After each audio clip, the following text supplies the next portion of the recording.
இன்னொருவனுக்கு ஒரு வாய்ப்பு வந்தால் நமக்கு வரவில்லையே என்று ஏங்குவது, அவனுக்கு கிடைப்பது நமக்கு கிடைக்கவில்லையே என்று ஏங்குவது, இன்னும் இன்னும் இன்னும் இன்னும் என்று ஏங்குவது, இதுதான் முதல் துன்பம்.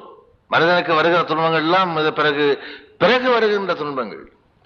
எதிலேயும் அவனுக்கு திருப்தி ஆவதில்லை. நாளைக்கு 3 ரூபாய் கிடைக்கும் என்று ஒருவன் முடிவு கட்டிவிட்டு அவனுக்கு 5 ரூபாய் கிடைத்தால் 2 ரூபாய் அதிகமா தெரிகிறது.